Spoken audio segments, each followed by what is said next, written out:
रूपचंद, अब तो हर लम्हा डर लगा रहता है, पता नहीं हमारा क्या होगा। तुम तो खैर डॉक्टर भी हो और मेरे पुराने दोस्त भी। बात सिर्फ तुमसे ही दिल की करता हूं और तुम पर ही भरोसा करता हूं। अरे दिल तोड़ने वाली बातें ना किया करो अहमद मियां। बल्कि मैं तो ये तुम्हारा नाम भी भूलकर दूसरों की तरह डिप्टी साहब कहने लगा। अहमद मियां, मैं जानता हूं माहौल अच्छा नहीं है, लोग बड़ी तादाद में पाकिस्तान जा रहे हैं, मगर वादा करता हूं आपको कुछ नहीं होगा। भाभी, बच्चे, किसी पर एक आंच नहीं आने दूंगा मैं। अपना नौशाद है ना, वो भी पाकिस्तान जाने की जिद कर रहा है, मगर तुम लोगों को छोड़कर पाकिस्तान कैसे जाऊं रूपचंद? कमाल की बातें करते हो डिप्टी साहब। आप पाकिस्तान क्यों जाएंगे? पाकिस्तान जाएं आपके दुश्मन। सच कहते हो रूपचंद, अब तो दोस्त और दुश्मन की तमीज भी नहीं होती। बच्चे स्कूल छोड़कर घर बैठे हैं और बाहर आग भड़क रही है। जमाने को नजर लग गई डिप्टी साहब। अंग्रेज चले गए, जाते जाते ऐसा जख्म दे गए जो बरसों रिश्ता रहेगा। खून की नदियां बह रही हैं और किसी में इतनी सकत नहीं कि टांका लगा सके। कौन टांका लगाएगा रूपचंद, कौन? फसाद की आग भड़कती है ना तो लोग जंगली हो जाते हैं। आप ठीक कहते हैं डिप्टी साहब, मजबूरियां भी हायल हैं। जहां मुसलमान ज्यादा हैं उन इलाकों से हिंदुओं को निकाला गया, और जहां हिंदू ज्यादा वहां से मुसलमान निकाले जा रहे हैं। देखो रूपचंद, मैं तो अपनी जमीन छोड़कर नहीं जाऊंगा, और यही ख्याल मेरी बेगम का भी है। भाभी ठीक कहती हैं, आप लोग कहीं नहीं जाएंगे। मगर बच्चे ये मानने को तैयार नहीं है रूपचंद। उन्हें कैसे समझाऊं कि हमारी जड़ें यहां हैं? जड़ों को छोड़कर परदेश कौन जाना चाहता है, मगर बच्चे हैं कि सुनने को राजी नहीं है। सब बदल गए, बच्चे भी बदल गए। हाँ, आप बता रहे थे कि भाभी को कुछ तकलीफ है। अब आया हूं तो भाभी से मिलकर जाऊंगा। क्यों नहीं। रेहाना जी। डॉक्टर साहब आए हैं। जी आई। लीजिए, रेहाना आ गई। भाभी, अब ये मिलना मिलाना हो तो बीमारी का बहाना मत बनाएगी। हाय अल्लाह, ये कैसी बातें कर रहे हैं डॉक्टर साहब? भाई, मैं तो चला रूपचंद, अब तुम जानो और तुम्हारी बीमार मरीजा जाने हैं। ये क्या बात हुई? बैठिए ना आप भी। डॉक्टर साहब, बस जरा नजला हो गया था और कभी कभी बुखार भी रहता है। तो साफ कहिए ना, पूरी बीमारी का घर बन गई हैं आप। खैर, दवा दिए देता हूं जी। रिश्वत में एक अच्छी सी चाय पीऊंगा भाभी। जी। जी, अभी पिलवाती हूँ। देखा डिप्टी साहब, भाभी अभी भी पर्दा करती हैं। कोई ईमान से कह दे कि हम दोनों अलग अलग हैं, मगर जमाना अलग करने पर आमादा है। फिर भी आप कहीं नहीं जाएंगे डिप्टी साहब, मैं आपको कहीं जाने नहीं दूंगा। जाना कौन चाहता है, मगर जमाने की हवा निराली है रूपचंद, कुछ कहा नहीं जा सकता, कुछ भी।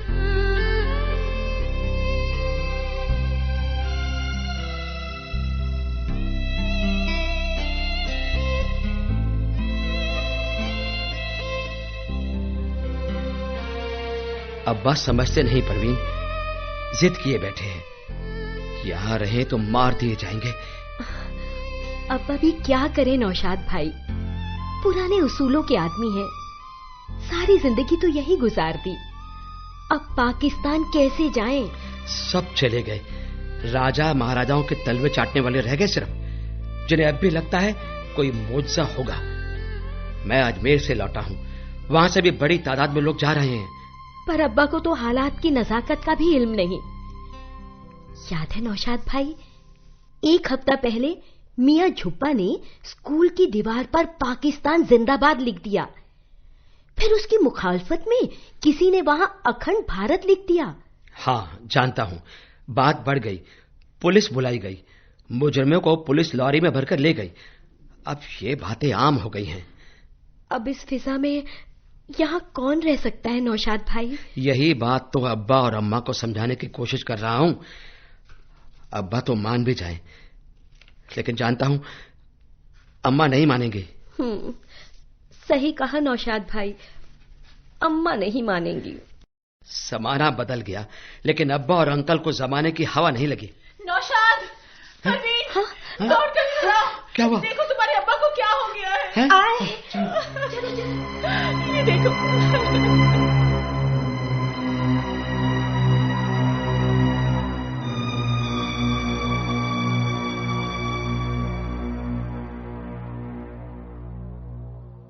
मैंने कहा जी, कहाँ चल दिए? डिप्टी साहब को देखने जा रहा हूं। 2 दिन से मिला ही नहीं हूं। चाय तो पी लीजिए। चाय पी लूंगा यहां, तो फिर भाभी से फीस कैसे वसूल करूंगा?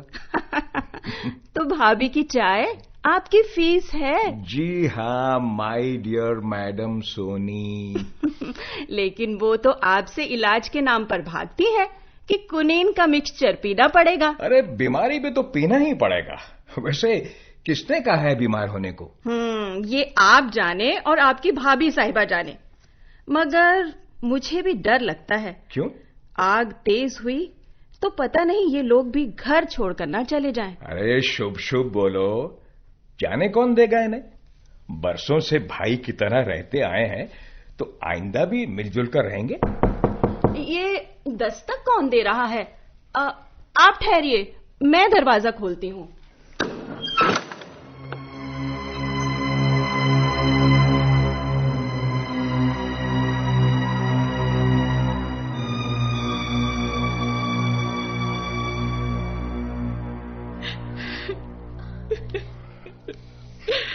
अभी आप चुप हो जाइए, इत्मीनान रखिए। मैंने कहा ना, इन्हें कुछ नहीं होगा। देखिए ना भाईजान, ये कुछ भी नहीं बोलते। सारे जिस्म पर फालिज का असर हुआ है। अब मेरा क्या होगा भाईजान? मेरे बच्चों का क्या होगा? इस तरह रोएंगी तो फिर इलाज करना दुश्वार हो जाएगा। इन्हें फौरन अस्पताल में दाखिल करना होगा।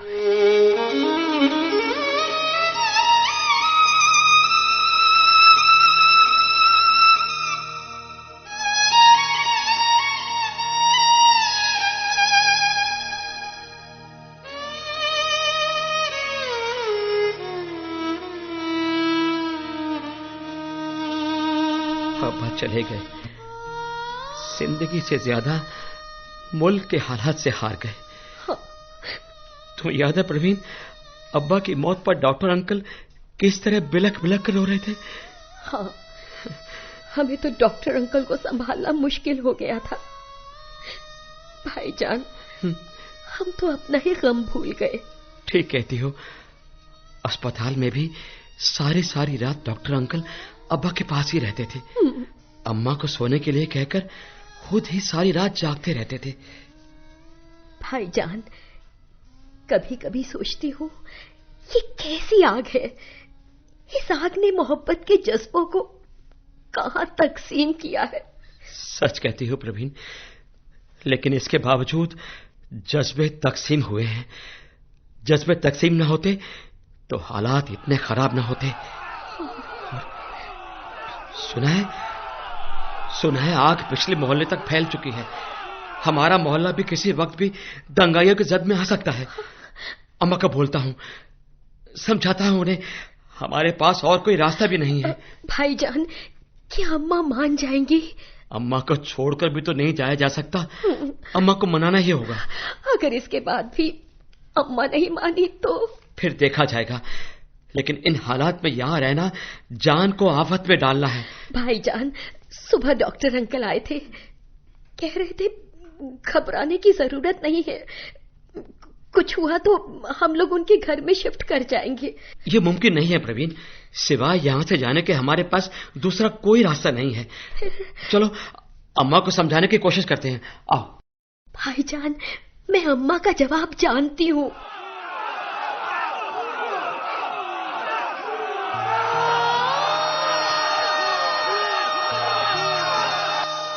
अम्मा ये आवाजें सुन रही हैं? शहर का माहौल अच्छा नहीं है। यहाँ से जाने में ही हम सबकी भलाई है। हाँ माँ, भैया ठीक कह रहे हैं। ट्रंक खाली कर दीजिए, बस जरूरी सामान ही लेकर जाएंगे। खबरदार परवीन, कोई मेरे ट्रंक को हाथ लगा कर तो देखे। तो इसका मतलब आप नहीं जाएंगी? नॉस, मोई मैं सिंध में मरने जाऊं? अल्लाह मियाँ, वहाँ की औरतें बुर्के पायजामे पटकाती फिरे हैं। तो संजले के पास ढाका चले जाइए। आए हाय, ढाका क्यों जाऊं मैं? फिर रावलपिंडी चली जाइए, फरीदा के पास। हाँ माँ, ये ठीक रहेगा। हाँ। मेरी तौबा, उनके हाथ किसी की मिट्टी पलीत हो, दो जखियों की जबान बोले हैं वहाँ सब। मैं तो ना जाऊं वहाँ, कतई नहीं। फिर यहाँ रहकर मरने का इरादा है अम्मा? तो तुम लोग चले जाओ वहाँ, मैं तुम लोगों को तो नहीं रोकती। अब तो चल चलाओ की वक्त है, आखिरी वक्त है मेरा। अब मैं कहाँ जाऊंगी मरने के लिए? अम्मा, मान जाइए ना अम्मा। हाँ, मान जाइए। मान जाइए अम्मा। वैसे भी ट्रंक में रखा ही क्या है? हड्डियों का मंजन, सूखी मेथी, मुल्तानी मिट्टी, अलाए बलाए। अम्मा, कब तक इनको कलेजे से लगा कर रखेंगी आप? अम्मा, आप भी ना, आपका जवाब नहीं। ये सब नहीं ले जाएंगी तो क्या पाकिस्तान का बैंक बैलेंस कम पड़ जाएगा? 3 बार बड़े भैया आपकी पोटलियां फेंक चुके हैं। आप तो ऐसे ट्रंक करती हैं जैसे ट्रंक में खजाने भरे हों। हाँ हाँ हाँ, खजाने से ज्यादा कीमती है ये। कोई मेरे ट्रंक को हाथ लगा कर तो देखे। तुम्हें क्या पता, इसमें सारी जिंदगी है मेरी। मेरे दुख सुख की कहानियां हैं इसमें, तुम्हारे अब्बा की निशानियां हैं इसमें। अम्मा, तुम लोग क्या जानो ये सब। इन्हें देख लेती हूँ तो तसल्ली हो जाती है। जानती हूँ तुम्हारे लिए बेकार की पोटलियां हैं ये, लेकिन मेरे लिए तो खजाना है इसमें।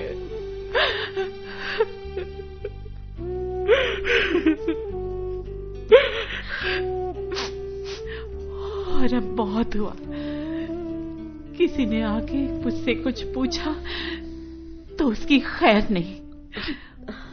और हाँ, कान खोल के सुन लो तुम दोनों, जिसको जाना हो खुशी से जाए, मगर मुझे जाने के लिए कोई ना कहे।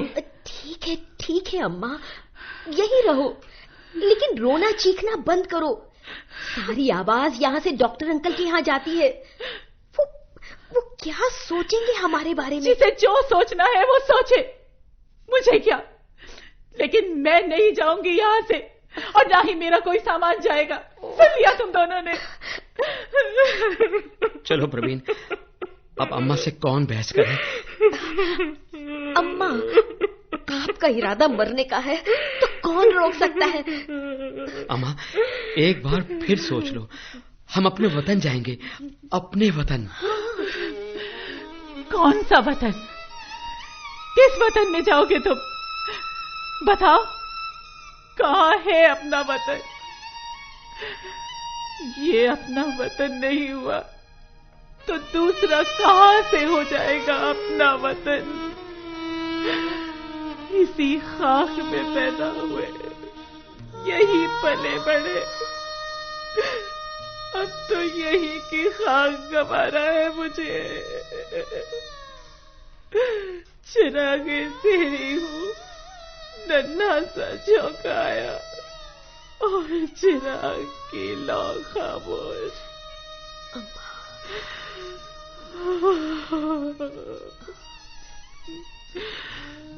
वतन ना हुआ, पाँव की जूती हो गई।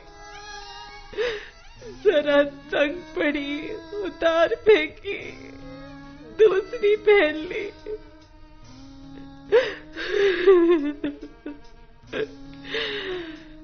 जाओ, चले जाओ तुम लोग। मैं तुम्हें नहीं रोकूंगी, अम्मा। किसी को नहीं रोकूंगी। जाओ, चले जाओ, तुम दोनों चले जाओ।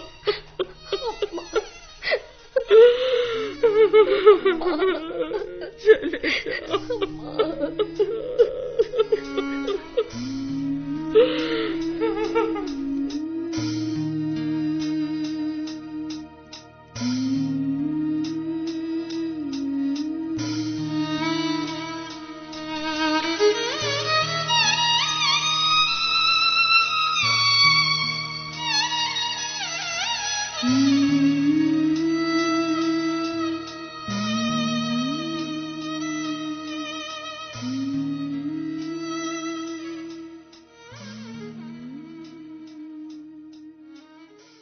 सुनिए, ये रेहाना के घर क्या हो रहा है? आप जाकर देखते क्यों नहीं? क्या देखूं, क्या कहूं उनसे? बच्चे सामान बांधे खड़े हैं, बाहर वागत तक ले जाने वाले बसें तैयार हैं। अपनी जमीन, अपना घर छोड़कर जाने वाले तैयार हैं। कोई खुशी से अपना घर छोड़ता है क्या? आप नहीं जाएंगे तो रेहाना से मैं मिलकर आती हूँ, बच्चों को भी समझाती हूँ। अभी ऐसी गलती मत करना सोनी। कुछ देर के लिए भाभी को अकेला छोड़ दो। मैं इतना जानता हूं, भाभी नहीं जाएंगे। और बच्चे? डिप्टी साहब के बच्चे नहीं मानेंगे। तो फिर रेहाना किसके साथ रहेगी अकेले, इतने बड़े घर में? क्यों, हम नहीं हैं, हमारे साथ रहेंगी। वाह, आप कहेंगे और वो हमारे घर चली आएंगी। भाभी नहीं आएंगी जानता हूं मैं, मगर अभी माहौल ठीक नहीं है। बच्चों को रोका भी नहीं जा सकता। फसादियों की फौज कभी भी अचानक आ जाती है। भगवान बचाए, ये अंग्रेजों ने जाते जाते कैसी आग भड़का दी। मगर मेरा मुंह मत देखिए, आप कुछ कीजिए। वही सोच रहा हूं, मगर कुछ समझ में नहीं आ रहा है। भाभी की जिद से वाकिफ हूं मैं, और बच्चे भी नहीं मानेंगे। लेकिन जब तक मैं जिंदा हूं, भाभी पर कोई आंच नहीं आने दूंगा। मैं कोई आंच नहीं आने दूंगा।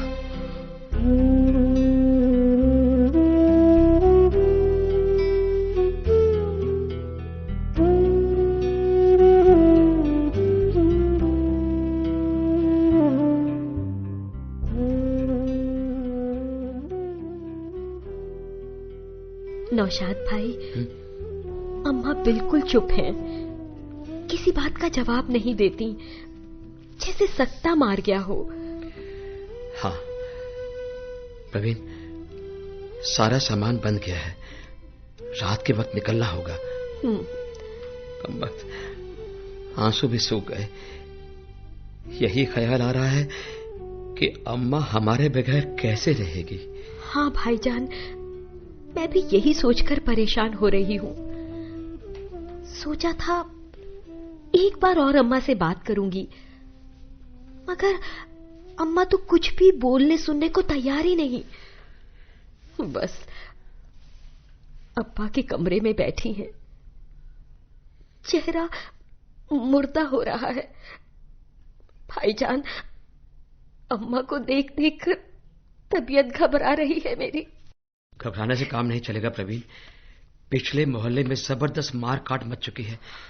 सुना है फसादियों का अगला निशाना हमारा मोहल्ला है, इसलिए जैसे भी हो आज रात निकलने की कोशिश करनी है।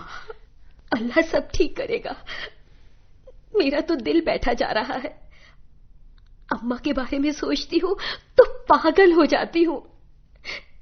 क्या होगा अम्मा का भाईजान, क्या होगा अम्मा का? मैंने कहा ना, अम्मा के बारे में ना सोचो। जान सबकी प्यारी है, जान प्यारी न होती तो यहां से जाने का सवाल ही नहीं उठता। मगर हम भी क्या करें, मजबूरी है। अम्मा के साथ हम अपने और अपने बच्चों की जिंदगी तो अजाब में नहीं डाल सकते ना। हाँ, बच्चों की फिक्र न होती तो यहां से जाने के बारे में क्यों सोचती। हाँ। बच्चों की वजह से ही मजबूर है, वरना अम्मा को इस हाल में अकेले छोड़ने का ख्याल नहीं आता। अब ये सब मत सोचो प्रवीण, कम से कम संभाल ले चलना है। अच्छा, बच्चे कहाँ हैं? बच्चे भी चुप है भाईजान। 2 दिन से कोई कुछ नहीं बोल रहा। बच्चे खौफजदा है। सुनो, मैं ट्रक वाले से मिलकर आता हूं, तुम अम्मा के पास रहना। ठीक है नौशाद भाई।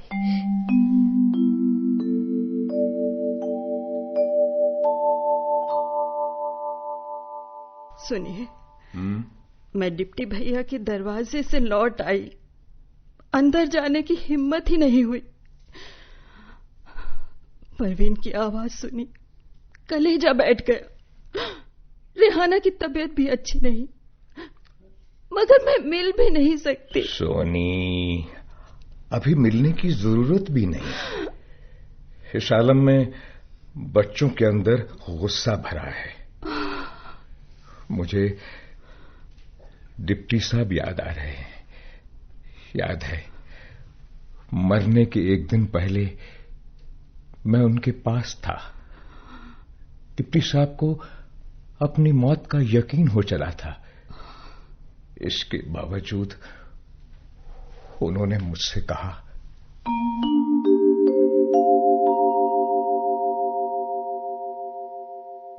मेरी बात सुनो रूपचंद, देखो मेरे पास वक्त कम है, मैं किसी पर भी भरोसा नहीं कर सकता, अपने बच्चों पर भी नहीं। बच्चों की भी तो अपनी दुनिया है ना। अरे ये सब क्या लेकर बैठ गए? आराम कीजिए, कुछ नहीं होगा आपको। पूरी बात तो सुन लो डॉक्टर। मेरे बच्चे भी पाकिस्तान चले जाएंगे, मगर मैं जानता हूं रेहाना नहीं जाएगी। जानता हूं मैं। बस इसी बात से परेशान हो रहा हूं कि रेहाना का ख्याल कौन रखेगा। तुम हो, इसलिए ज्यादा फिक्र नहीं है। तुम्हारी अहलिया को बहन कहता हूं। मैं जानता हूं बहन अपनी भाभी का खूब ख्याल रखेगी। और हाँ रूपचंद, रेहाना को कभी अकेले मत होने देना, कभी भी। ये क्या फजूल बातें करने लगे? डॉक्टर हूं मैं, पत्थर का दिल है, रुलाने पर तुले हो क्या? चुपचाप सो जाओ डिप्टी साहब, चुपचाप सो जाओ। बस डॉक्टर, बस सोने ही वाला हूं, सोने ही वाला हूं, गहरी नींद सोने वाला हूं, गहरी नींद।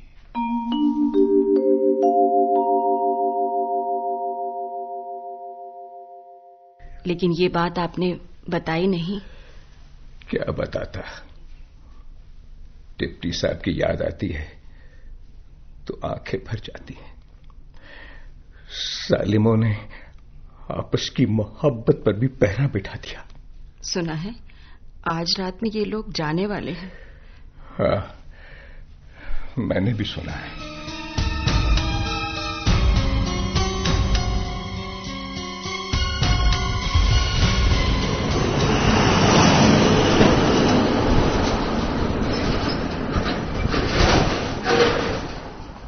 अरे मुगलपुरा में हंगामा हो गया है, जल्दी निकलना होगा। रास्ते में कोई परेशानी तो नहीं आएगी ना? हमारे साथ औरतें और बच्चे भी हैं। परेशानी तो कहीं से भी और कभी भी आ सकती है, लेकिन ये जगह खाली करना बेहतर है, यहाँ ज्यादा खतरा है। तो तुम चलोगे कैसे? आगे जंगल का रास्ता ठीक है, आप फिक्र ना करें, अल्लाह का नाम ले बस। ठीक है, मैं औरतों और बच्चों का खबर करता हूँ। हाँ, जरा जल्दी कीजिएगा।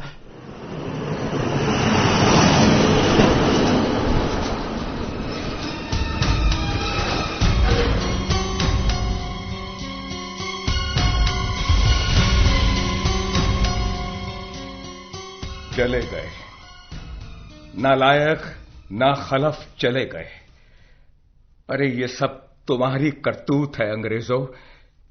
दिलों के टुकड़े कर दिए, भाई को भाई से लड़ा दिया, अपनों को खास से जुदा कर दिया। मैं पूछता हूं, हम मर गए थे क्या? जाने की क्या जरूरत थी? बच्चों को क्यों नहीं रोका आपने? जाने क्यों दिया? हम तो अपने थे भाभी, आपने हमें भी गैर बना दिया।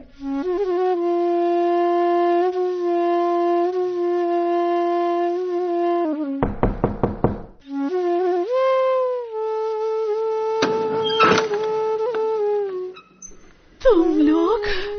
हाँ माँ, तुम लोग लौट आए? बच्चे भी आ गए, सब लोग आ गए अम्मा, सब लोग आ गए। अम्मा, ये सब डॉक्टर अंकल का करिश्मा है। हम तो काफी दूर निकल चुके थे, मगर डॉक्टर अंकल आकर हमें पकड़कर ले आए। मेरे लाल, मेरे बच्चे, अम्मा, मेरे जिगर के टुकड़े, तेरा लाख लाख शुक्र है अल्लाह, मैं तो दोबारा जी उठी। अम्मा, शुक्र है। बच्चों, ये मुए डॉक्टर साहब कहाँ हैं? भाभी जी भर कर सुनाओ, मगर अब ये ढोंग बंद करो। हाय अल्लाह, आपको मैं ढोंग करती हुई दिख रही हूँ। और क्या, मुझे बुलाना हो तो वैसे ही बुला लिया करो, चलाऊंगा मैं। ये बच्चों को बाहर भेजने की क्या जरूरत थी?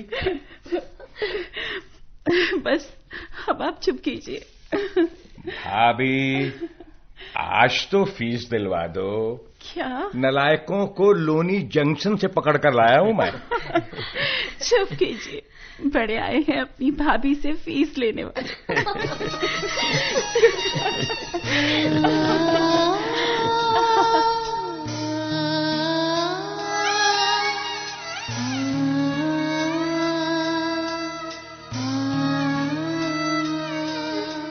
जड़ें। अभी आपने इस्मत चुगताई के इस मशहूर अफसाने पर मबनी मुशर्रफ आलम ज़ौकी का तरतीब करता रेडियाई अक्स सुना। हिस्सा लेने वाले फनकार थे दिनेश वर्मा, सविता शर्मा, अशोक मलकानी, अंजलि, गीता वर्मा, तिलक राज और डॉक्टर अश्वनी कुमार। हिदायत और पेशकश सरफराज अहमद, मुआविन मोनिका।